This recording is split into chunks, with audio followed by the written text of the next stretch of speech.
Hello दोस्तों, नमस्कार। Skill take परिवार में आप सभी का एक बार फिर स्वागत है। आज का ये जो सेशन है वो आरआरबी एनटीपीसी सीबीटी 2 पेपर का एनालिसिस करवाएंगे, जिसमें हम सभी महत्वपूर्ण प्रश्नों को देखेंगे। लगभग इसमें 48 क्वेश्चंस हैं,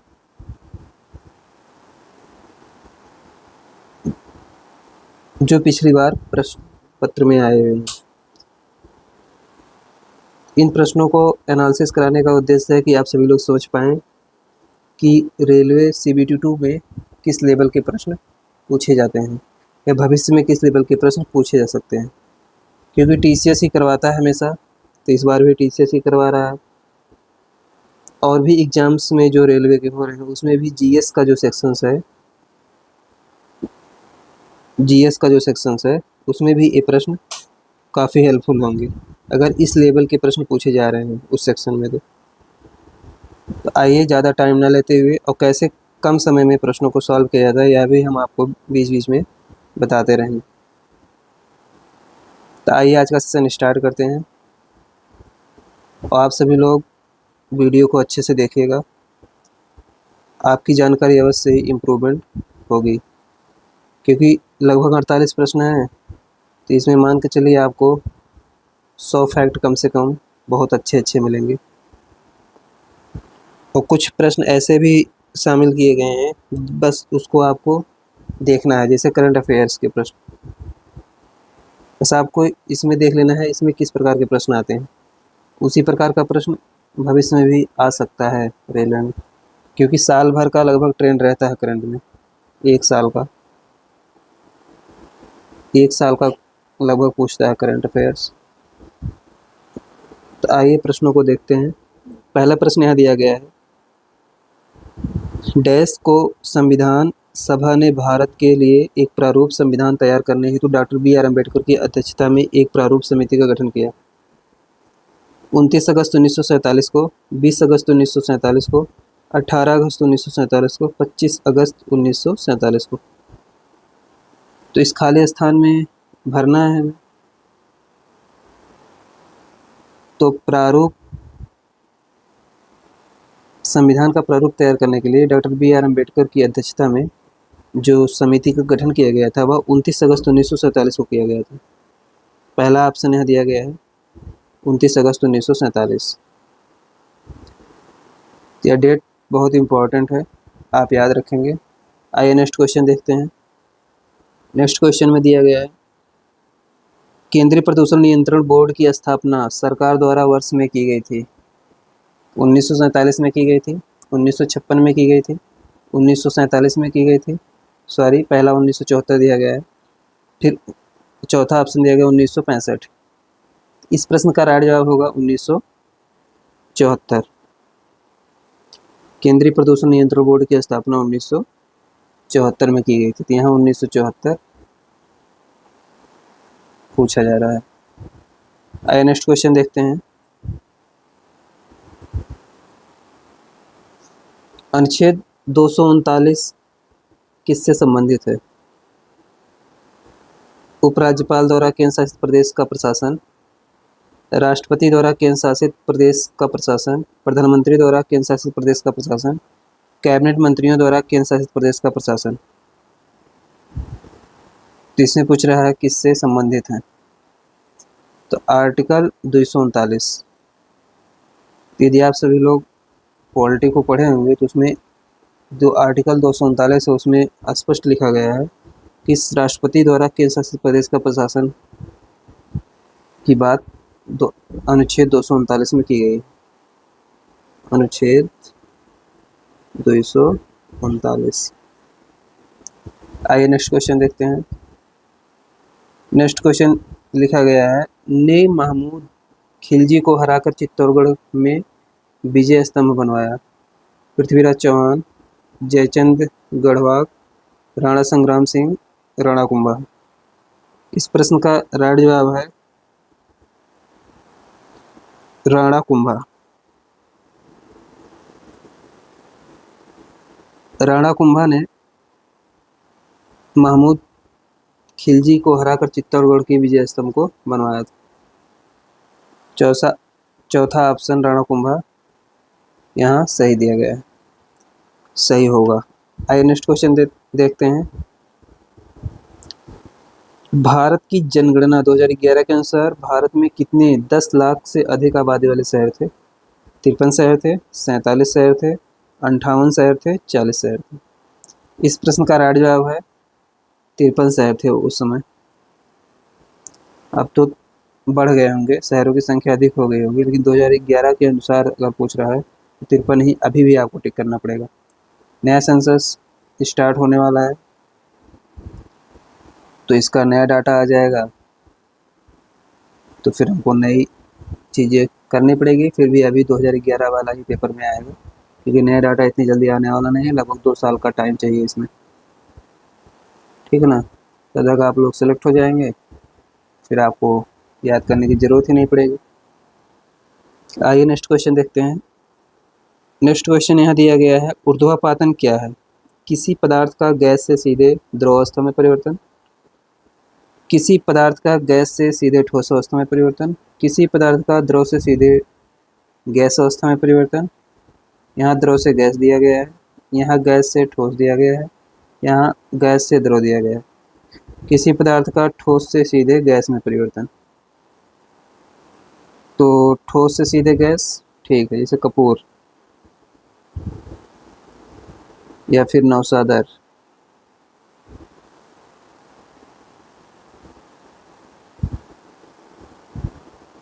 इस प्रश्न का राइट जवाब ऑप्शन नंबर 4, ऊर्ध्वापातन सब्लिमेशन। इसी को इंग्लिश में सब्लिमेशन लिख के भी आता है, सब्लिमेशन। तो आप लोग इससे परिचित रहेंगे, कभी भी आसान प्रश्न बनेगा तो आप गलत नहीं करेंगे, नहीं तो सब्लिमेशन लिख के दे देगा तो आप गलती करने का चांस रहेगा। आइए नेक्स्ट क्वेश्चन देखते हैं। नेक्स्ट क्वेश्चन में दिया गया है, पुदुचेरी का कौन सा औपचारिक लोक नृत्य हिंदू महाकाव्य से रामायण से संबंधित है, जो पुदुचेरी के बिलियनपुर मंदिर में किया जाता है? गर्दी संबंधित है, हुलबेसा संबंधित है, डालखाई संबंधित है, टिप्पणी। तो इस प्रश्न का राइट जवाब होगा गर्दी। गर्दी नृत्य जो है औपचारिक नृत्य हिंदू महाकाव्य रामायण से संबंधित है, जो पुदुचेरी के बिलियनपुर मंदिर में किया जाता है। आइए नेक्स्ट क्वेश्चन देखते हैं। नेक्स्ट क्वेश्चन दिया गया है, भारत की पहली औद्योगिक नीति संकल्प की घोषणा किस वर्ष की गई थी? 1952 में की गई थी, 1955 में की गई थी, 1948 में की गई थी, 1960 में की गई थी। तो पहली औद्योगिक नीति की संकल्पना की घोषणा 1948 में की गई थी। ऑप्शन नंबर 3 करेक्ट है यहाँ पर। आइए नेक्स्ट क्वेश्चन देखते हैं। नेक्स्ट क्वेश्चन दिया गया है, निम्न में से किसे उस प्रक्रिया के रूप में परिभाषित किया जा सकता है जिसमें सरकार एक या एक से अधिक कंपनियों को अधिकांश हिस्सेदारी टैक्स बेचती है, जबकि सरकार के पास अभी भी इसका स्वामित्व होता है और अल्पसंख्यक हितधारक माइनॉरिटी स्टॉक होल्डर के रूप में बनी रहती है? तो स्वतोन्मोचन, विनिवेश, डिसइन्वेस्टमेंट। स्वतोन्मोचन कितनी टिपिकल इंग्लिश है, इसलिए आपको सॉरी हिंदी लिखा गया है। विनिवेश या डिसइन्वेस्टमेंट ये सबसे ज़्यादा प्रचलन में रहता है सब। विस्थापन डिस्प्लेसमेंट दूसरा ऑप्शन दिया गया है। प्रतिदिनात्मक प्रयोजन डिलीगेशन दूसरा दिया गया है। अपसरण विचलन डाइवर्जेंस चौथा ऑप्शन दिया गया है। तो इस प्रश्न का राइट जवाब होगा डिसइन्वेस्टमेंट। डिसइन्वेस्टमेंट करके ही सरकार एक से अधिक कंपनियों के अधिकांश हिस्सा, जिसको विनिवेश कहते हैं, बेचती है, जबकि सरकार के पास अभी भी इसका स्वामित्व होता है और अल्पसंख्यक हितधारक माइनॉरिटी स्टेक होल्डर के रूप में बनी रहती है डिसइन्वेस्टमेंट में। आइए नेक्स्ट क्वेश्चन देखते हैं। सभी प्रश्न अच्छे हैं, आप सभी को बस प्रश्नों की टेंडेंसी पता करना है कि कहाँ से प्रश्न कैसे पूछे जा रहे हैं, किस एरिया से कैसे प्रश्न बन रहे हैं। इससे आप अपनी तैयारी को और अच्छे से इम्प्रूवमेंट कर पाएंगे। नहीं तो वही ढाक के 3 पात होगा या लीक ही आप चलते रहेंगे, क्योंकि बदलाव बहुत ज़रूरी होता है जीवन में। जितना जल्दी बदलाव आप करेंगे उतनी जल्दी आप सफलता के करीब पहुंच जाएंगे। आइए प्रश्न देखते हैं। निम्नलिखित में से कौन भारतीय रेलवे की सबसे पुरानी उत्पादन इकाई है? और प्रश्नों को तेजी से पढ़िए, ऑप्शंस को भी तेजी से पढ़िए। उसी टाइम आपके दिमाग में रिकॉल हो जाना चाहिए कि इस प्रश्न का राइट जवाब यही बनेगा, तभी तो प्रश्नों को करने में मजा है। नहीं तो फिर आप थ्योरी को, अगर ऐसा नहीं हो रहा है तो उस सेक्शन को, थ्योरी को और अच्छे से आप पढ़िए, जिस भी सेक्शन में ऐसा नहीं हो रहा हो, क्योंकि धीरे धीरे प्रश्नों की संख्या काफ़ी हो गई है। निम्नलिखित में से कौन भारतीय रेलवे की सबसे पुरानी उत्पादन इकाई है? तो रेल व्हील फैक्ट्री सबसे पुरानी इकाई है, इंटीग्रल कोच फैक्ट्री सबसे पुरानी इकाई है, डीजल लोकोमोटिव वर्क सबसे पुरानी इकाई है, चितरंजन लोकोमोटिव वर्क सबसे पुरानी इकाई है। तो सबसे पुरानी इकाई चितरंजन लोकोमोटिव वर्क्स है। मैं आपको ऐसे ही इसमें पढ़ के बताता हूँ कि यदि आप मेरी आवाज़ों को सुनेंगे तब भी आपका बहुत सी फैक्ट ऐसे ही याद हो जाएंगे, आपको याद करने की ज़रूरत नहीं पड़ेगी, क्योंकि पढ़ने का स्टाइल ही ऐसा है कि वो ऑटोमेटिक सेट हो जाएगा। आइए इस प्रश्न को देखते हैं। आधुनिक आवर्त सारणी के अनुसार निम्नलिखित में से कौन सा तत्व का परमाणु क्रमांक 30 है? निकेल, ENI दिया है, Fe दिया है, Zn दिया है, CO दिया है। इसको निकल बोला जाता है, Fe को आयरन बोला जाता है, Zn को जिंक बोला जाता है, CO को कोबाल्ट बोला जाता है। तो परमाणु क्रमांक 30 वाला जो तत्व है आवर्त सारणी में वो जिंक है। जिंक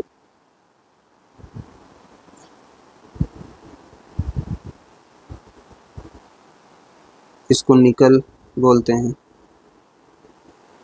इसको आयरन बोलते हैं,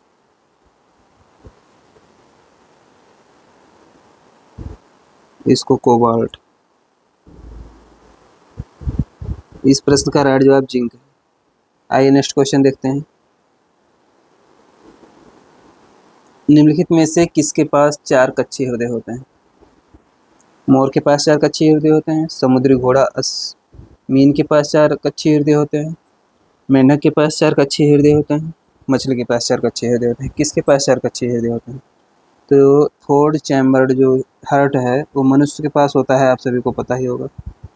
मनुष्य के साथ साथ इसमें जो ऑप्शन दिया गया है इसमें तीनों के पास नहीं पाए जाते हैं। मोर के पास पाया जाता है 4 कच्चे हृदय, आप याद रखेंगे। सिमिलरिटी, बहुत लोग इसमें मेंढक लगा देंगे जबकि मेंढक गलत है यहाँ। आइए नेक्स्ट क्वेश्चन देखते हैं। विश्व का सबसे बड़ा नदी द्वीप माजुली है, निम्नलिखित में से किस नदी से जुड़ा हुआ है? प्रश्न तो आसान है, लेकिन जल्दबाजी करेंगे तो यह भी प्रश्न आपका पेपर में गलत होने की संभावना रहती है, इसलिए अच्छे से प्रश्न को पढ़िए, फिर अच्छे से ऑप्शन को पढ़िए, तब टिक मारिए। ऑप्शंस दिया गया है ब्रह्मपुत्र, गंगा, सिंधु, गोदावरी।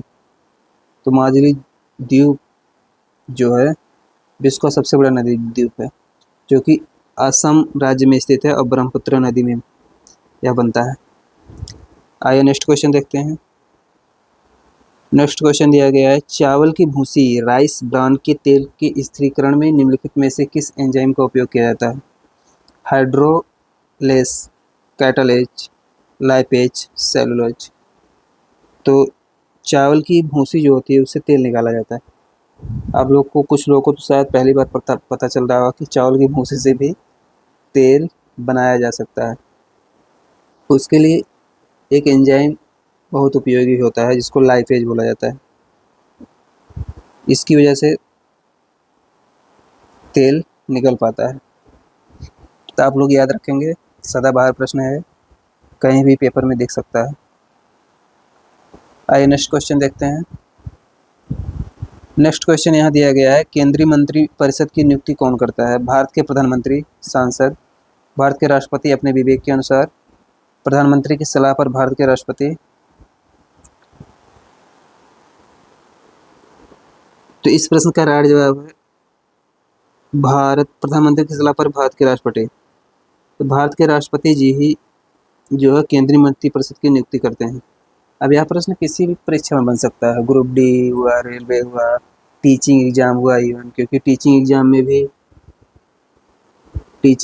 भी आरआरबी के वहाँ पूछा जाता है जीएस का प्रश्न, तो वहाँ भी है इम्पोर्टेंट सेशन है। लेकिन आप लोगों का एक टेंडेंसी है, जब तक आपका उस पर लिखा नहीं रहेगा कि इस एग्ज़ाम के लिए पार्टिकुलरली है तब तक आप पढ़ते नहीं। यह भी बहुत गलत चीज़ें हैं। कहीं से पढ़िए आप जीएस, अगर आपके लेवल का है तो पेपर करवाने का उद्देश्य यही रहता है कि आप समझ पाएँ कि आपके लेवल का है कि नहीं है। आइए नेक्स्ट क्वेश्चन देखते हैं। एक उपभोक्ता का इष्टतम बंडल बजट रेखा और के बीच इस स्पर्श रेखा के बिंदु पर स्थित होता है। अधिमानता वक्र, मांग का नियम, आय का प्रभाव, दृष्टता। तो इकोनॉमिक्स का यह प्रश्न है। इस प्रश्न में राइट जवाब होगा अधिमानता वक्र। तो अधिमानता वक्र के बीच स्पर्श रेखा के बिंदु पर स्थित होता है अधिमानता वक्र। आइए नेक्स्ट क्वेश्चन देखते हैं। कालिदास की निम्नलिखित में से कौन सी रचना भगवान शिव और पार्वती पुत्र के कार्तिकेय के जन्म के संदर्भ पर आधारित है? मेघदूतम, रघुवंशम, कुमार संभवम, ऋतुसंहार।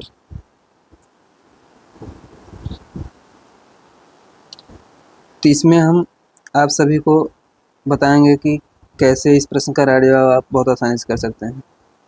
देखिए, एलिमिनेट अगर करना हो आपको, पुत्र कार्तिकेय, देवी पार्वती पुत्र कार्तिकेय के जन्म से संबंधित है। मेघदूतम में क्या है? मेघ को दूध बनाकर भेजा है एक स्त्री ने, उसी के संदर्भ में इसमें जिक्र किया गया है।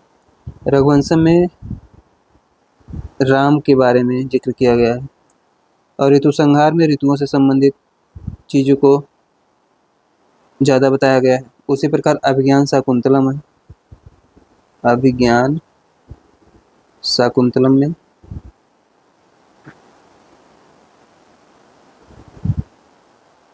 शाकुंतलम में जो है शकुंतला और दुष्यंत के पुत्र का जिक्र किया गया है।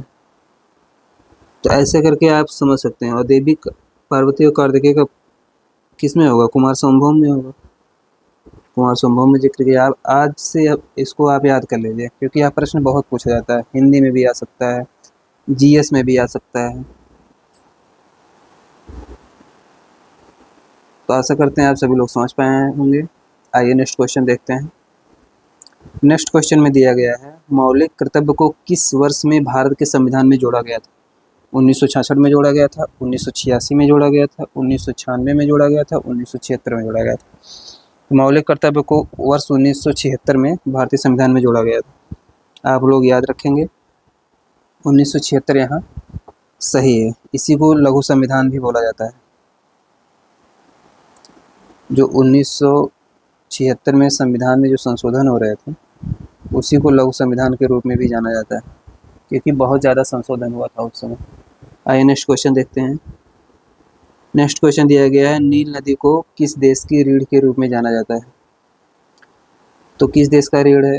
सूडान का रीढ़ है, मिस्र का रीढ़ है, सऊदी अरब का है, मोरक्को का है। अगर आपको देश का लोकेशन पता है और नदी की लोकेशन पता है तो बहुत आसानी से आप इस प्रश्न को कर पाएंगे। तो इस प्रश्न को करने के लिए आपको लोकेशन हम दिखा देते हैं। पहले प्रश्न को बता देते हैं कौन सा मिस्र है, और कैसे सही है इसको अभी बता देते हैं आप सभी को। जैसे देखिए, ये साउथ अफ्रीका महाद्वीप है, सॉरी साउथ अफ्रीका नहीं, अफ्रीका महाद्वीप है। कुछ इस प्रकार इसका लोकेशन है।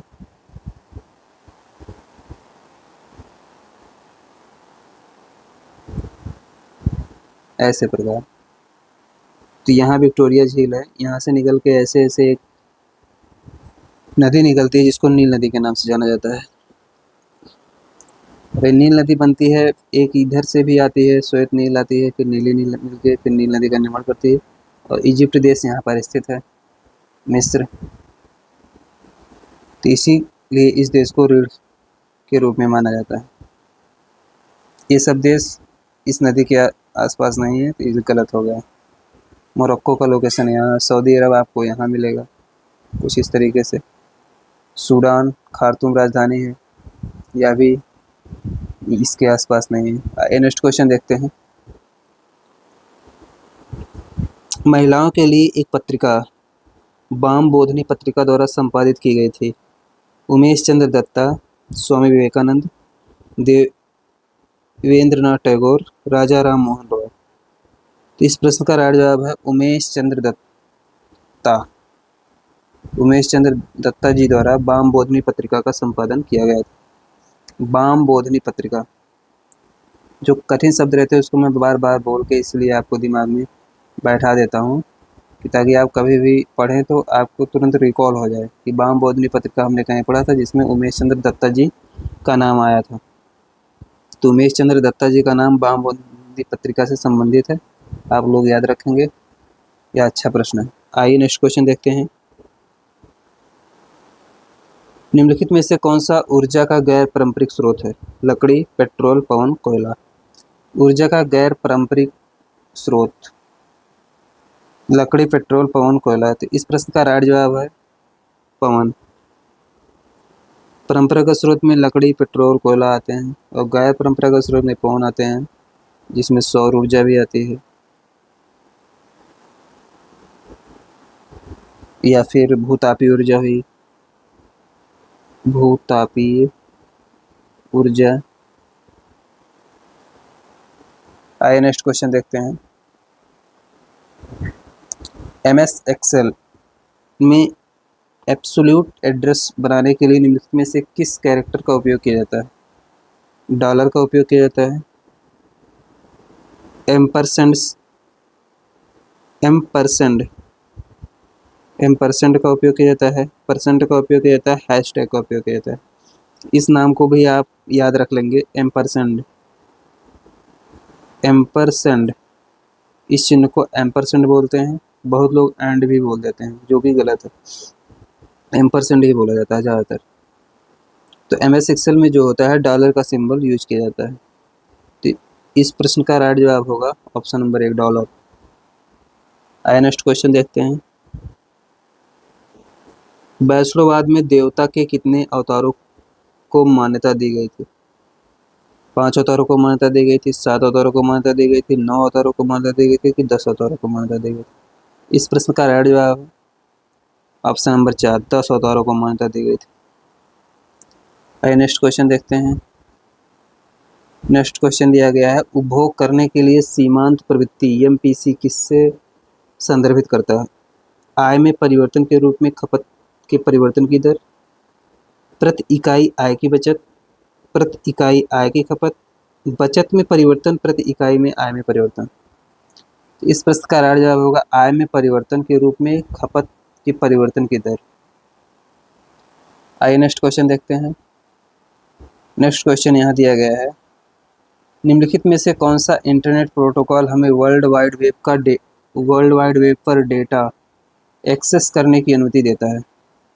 DNS, SNMP, HTTP, FTP। इस प्रश्न का राइट जवाब है FTP। FTP is the correct answer of this, sorry HTTP। नाम सेम है, ऐसी जल्दबाजी में प्रश्न गलत होते हैं पेपर में।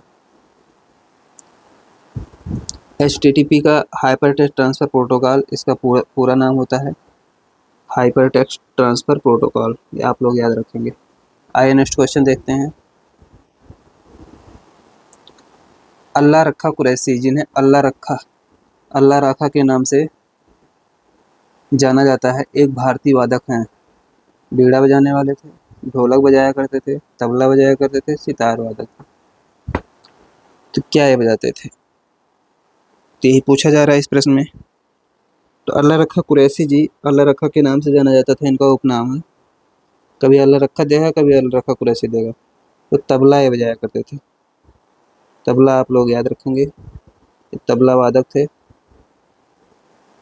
आइए नेक्स्ट क्वेश्चन देखते हैं। नेक्स्ट क्वेश्चन दिया गया है, चंपारण सत्याग्रह वर्ष में हुआ था? 1915 में हुआ था, 1910 में हुआ था, 1912 में हुआ था, 1917 में हुआ था? तो चंपारण सत्याग्रह 1917 में हुआ था। 1917 यहाँ सही दिया गया है। आइए नेक्स्ट क्वेश्चन देखते हैं। नेक्स्ट क्वेश्चन है, IPCC जलवायु परिवर्तन से संबंधित विज्ञान के आकलन के लिए संयुक्त राष्ट्र की संस्था IPCC का पूर्ण रूप है?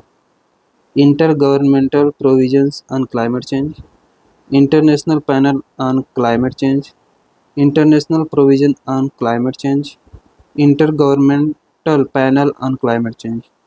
तो इस IPCC का जो पूर्ण रूप है वह होता है inter governmental on panel on climate change.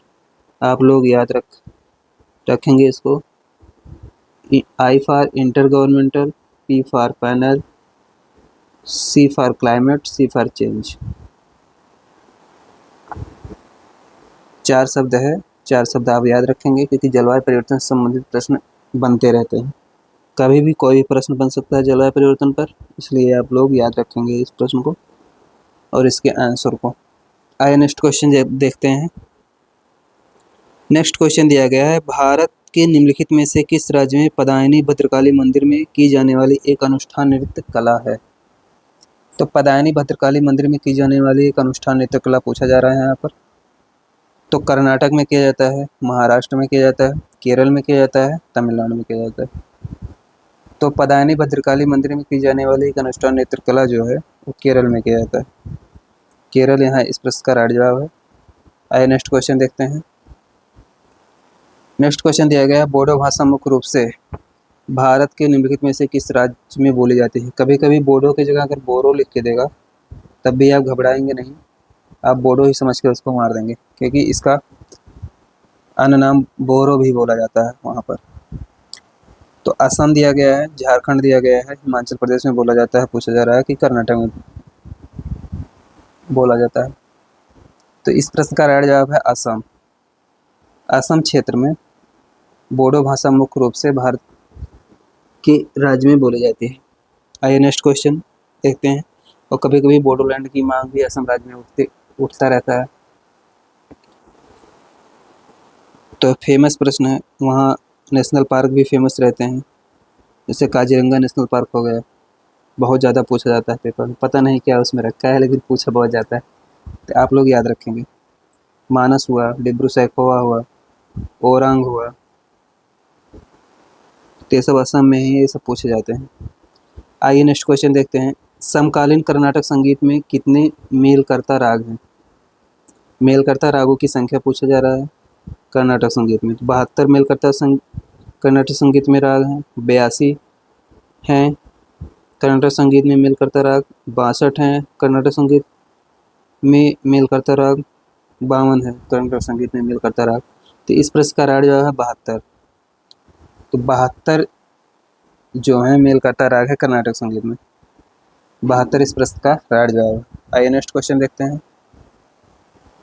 Next question दिया गया है, निम्नलिखित में से कौन सी विद्युत आवेश की SI इकाई है और लगभग 6×10⁻18 इलेक्ट्रॉन में निहित आवेश के बराबर होती है? कूलाम के बराबर होती है, सीमेंस के बराबर होती है, बैकरल के बराबर होती है, हेनरी के बराबर होती है। इस प्रश्न का राइट जवाब है कूलाम।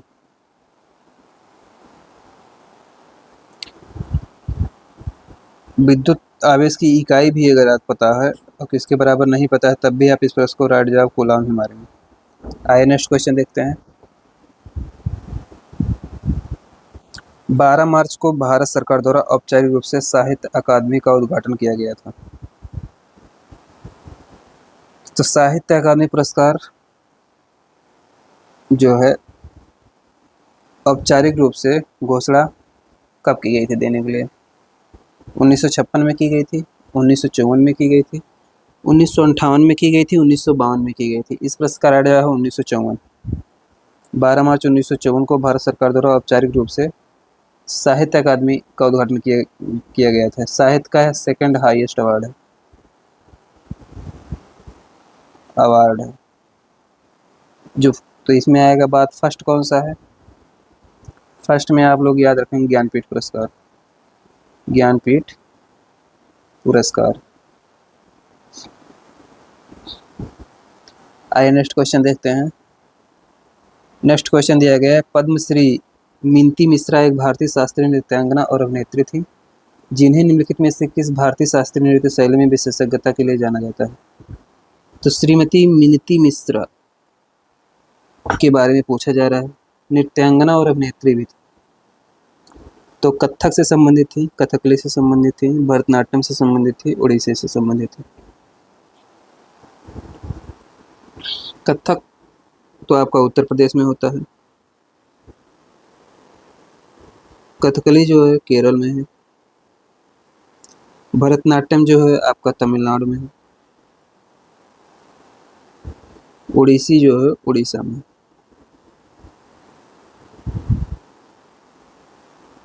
तो मिंती मिश्रा जी उड़ीसी से संबंधित है, आप लोग याद रखेंगे, क्योंकि नृत्यांगना भी हैं, अभिनेत्री भी हैं, नृत्य शैली की विशेषज्ञता भी रखते हैं, तो इसीलिए यह प्रश्न इम्पोर्टेंट हो जाता है और पद्मश्री भी इनको मिला। आइए नेक्स्ट क्वेश्चन देखते हैं। नेक्स्ट क्वेश्चन करंट अफेयर से संबंधित है। इस प्रश्न को आपको याद नहीं करना है, बस आपको इसकी प्रकृति को समझना है कि कैसे पेपर में करंट अफेयर के सवाल पूछे जाते हैं। आपको याद नहीं करना है, पहले से बता दे रहा हूँ, क्योंकि ये 2020 की डाटा है, जो कि 22 में पेपर बना था, तब पूछा गया था। आप लोग समझ सकते हैं, शायद ये डाटा 2021 में रिलीज हुआ हो, इसलिए 2022 में पूछ लिया गया। ठीक है ना। तो आपको याद नहीं करना है, बस आपको इसकी प्रकृति समझना है। और हाँ, पेपर में ऐसे प्रश्न बनते हैं दोबारा, बस खाली ये चेंज रहते हैं ऑप्शंस, क्योंकि ये प्रश्न इसी प्रकार के रहेंगे, क्योंकि उनको इतना शिफ्ट करवाना रहता है। कहाँ से करंट अफेयर्स को रखेंगे, वही जो 1 साल की घटना रहती है, उसी में जो महत्वपूर्ण घटना रहते हैं उसी को रख के करंट अफेयर के सवाल बना दिए जाते हैं। इसको आपको याद नहीं करना है, बस आपको प्रकृति को समझना है। मैं बार बार ये कहता रहता हूँ, कोई भी बच्चा इसमें फंसेगा नहीं कि इसको याद करने बैठ जाए। आइए नेक्स्ट क्वेश्चन देखते हैं, इसी को देख लेते हैं। मानव विकास सूचकांक रैंकिंग 2020 के अनुसार किस देश के जन्म के समय वह सबसे अधिक जीवन प्रत्याशा है?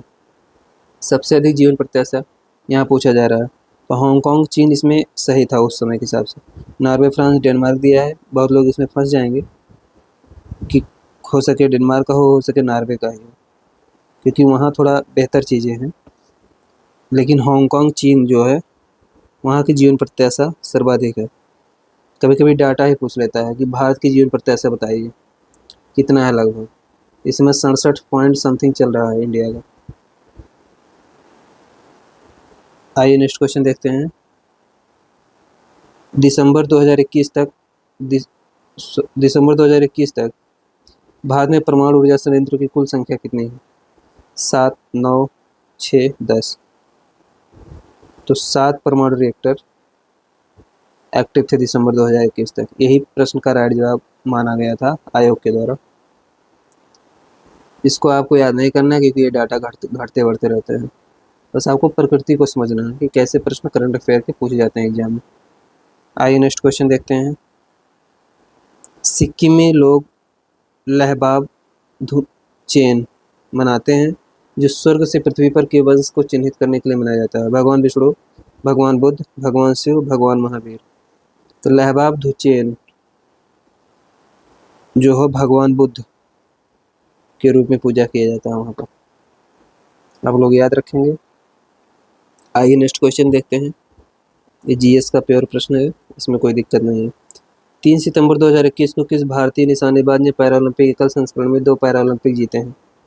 नरेश शर्मा, अवनी लेखरा, सिंहराज अधाना, मनीष नरवाल।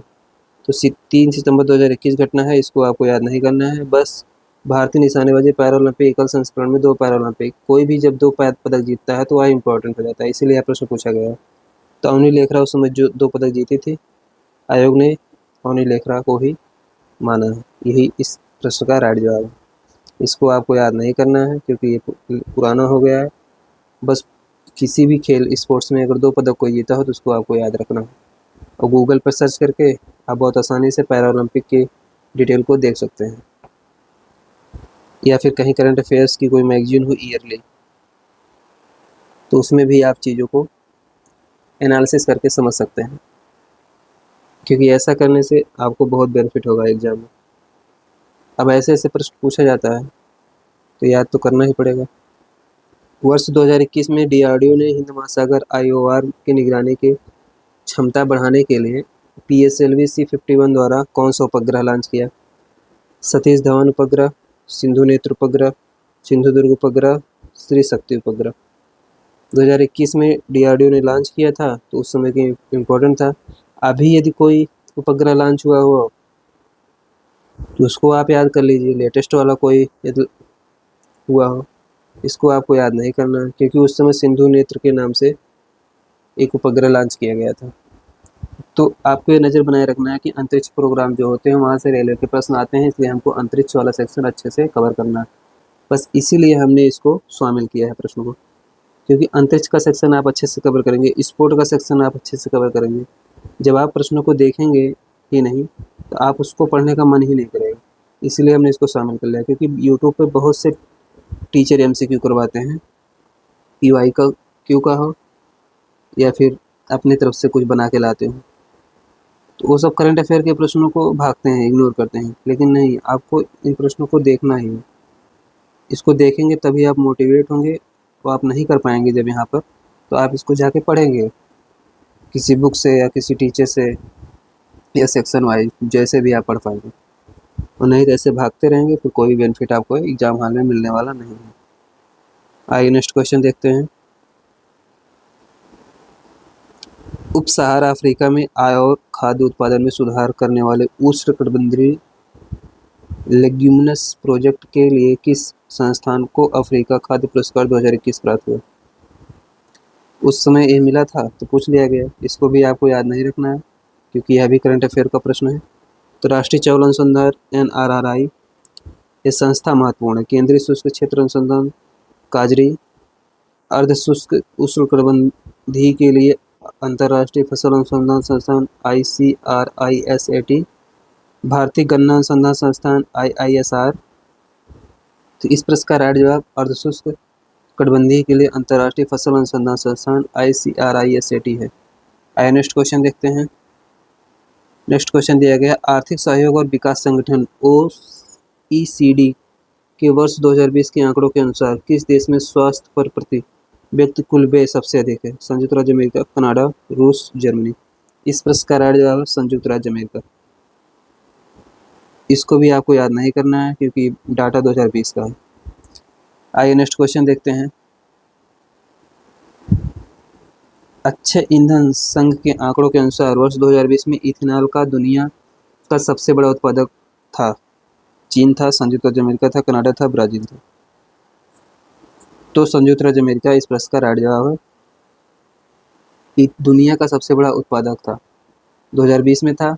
अभी भी एक डाटा घटता बढ़ता रहता है, तो आप चेक कर लीजिएगा गूगल पे जाके इस समय वर्तमान में कौन। आप याद रखिए इथेनॉल का उत्पादक, क्योंकि इथेनॉल वैसा चर्चा में रहता है इसलिए प्रश्न पूछ लिया गया। निम्नलिखित में से किस व्यक्ति को जून 2021 में central European university open society award से सर्वोच्च पुरस्कार सम्मानित किया गया? प्रश्नों की संख्या काफ़ी थी, उसमें अभी आपको गिन के बता देंगे कि कितने प्रश्न थे जो कि CBT 2 में आए थे और करंट अफेयर के प्रश्न ठीक ठाक आए थे, इसलिए आप इसको इग्नोर नहीं कर सकते हैं जो भी रेलवे की तैयारी कर रहे हैं। क्योंकि CBT 1 में तो कम पूछता है, लेकिन 2 में करंट अफेयर के सवाल काफ़ी थे। अभी गिन के आपको बताएंगे कितने थे। इसमें तो 2 ही 3 आते हैं, इसमें हमें लग रहा है 8 से 10 प्रश्न तो होंगे ही होंगे। निम्नलिखित में से किस व्यक्ति को जून 2021 में central European university open society award के सर्वोच्च सम्मान से पुरस्कार किया गया? दीपक सावंत, सत्येंद्र जैन, हर्षवर्धन, के सैलजा। तो उस समय जो अवार्ड मिला था central European university society award, तो के सैलजा जी को मिला था। आइए नेक्स्ट क्वेश्चन देखते हैं। याद नहीं करना आपको इन सब प्रश्नों को क्योंकि ये पुराने हो गए हैं करंट अफेयर के, बस आप इससे अपने आप को अपडेट करना है इसको देखकर। निम्नलिखित में से कौन सा उष्णकटिबंधीय चक्रवात मई 2021 में भारत के पश्चिमी तट से टकराया था? अब कोई चक्रवात यदि वर्तमान में आया हो या 1 साल पहले कोई आया हो तो उसका नाम आप लोग याद रखिए। बस इस प्रश्न को करवाने का यही उद्देश्य है। आशा करते हैं जो हम बताना चाह रहे हैं, जो समझाना चाह रहे हैं, आप लोग समझ पाए होंगे। कोई बच्चा इस चीज़ में नहीं फंसेगा कि हम इसको याद करने बैठ जाएँ। वर्धा, तौकते, तितली, हुदहुद कौन सा आया था उस समय? तो उस समय तौकते आया था, इसका नाम मेमार ने किया था। आइए नेक्स्ट क्वेश्चन देखते हैं। आपको याद नहीं करना है इस प्रश्नों को या ऑप्शंस को भी, ठीक ना। आइए नेक्स्ट क्वेश्चन देखते हैं।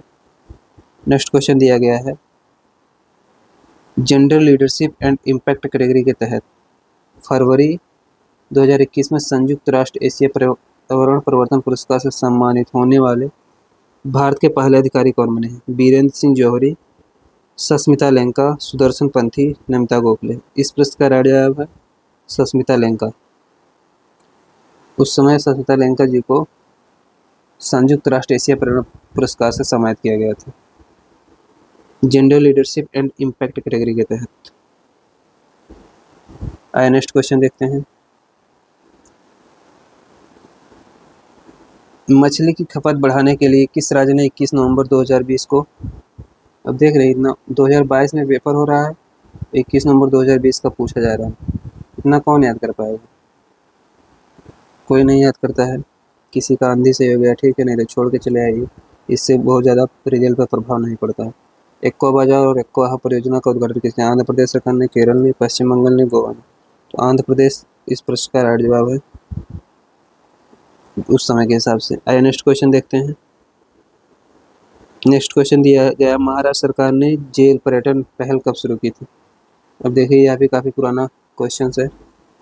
नवंबर 2021, मई 2021, अगस्त 2021, जनवरी 2021। जनवरी 2021 में महाराष्ट्र सरकार ने जेल पर्यटन शुरू किया था। आपको याद नहीं करना है, बस हाँ कोई अजीबोगरीब घटना होती है तो आप उसको दिमाग में रखेंगे, जैसे जेल पर्यटन हुआ।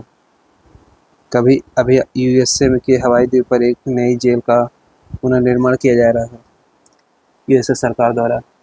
इस प्रश्न को भी आप याद रखेंगे। आइए नेक्स्ट क्वेश्चन देखते हैं। नेक्स्ट क्वेश्चन दिया गया है, वेलेरिया लुलेसी ने किस उपन्यास के लिए अंतर्राष्ट्रीय डाबलिन साहित्य पुरस्कार 2021 जीती है? तो last children archive, the story of my teeth, sidewalks, faces in the crowds. तो लास्ट चिल्ड्रन आर्काइव इस प्रश्न का राइट जवाब है, लास्ट चिल्ड्रन आर्काइव। आइए नेक्स्ट क्वेश्चन देखते हैं। नेक्स्ट क्वेश्चन दिया गया है,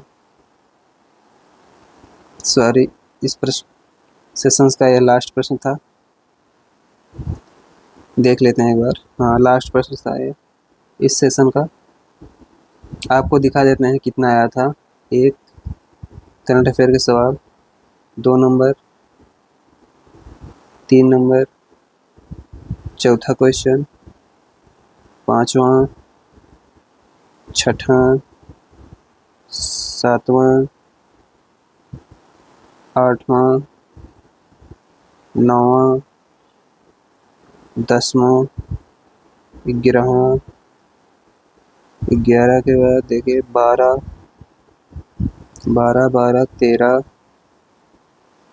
13,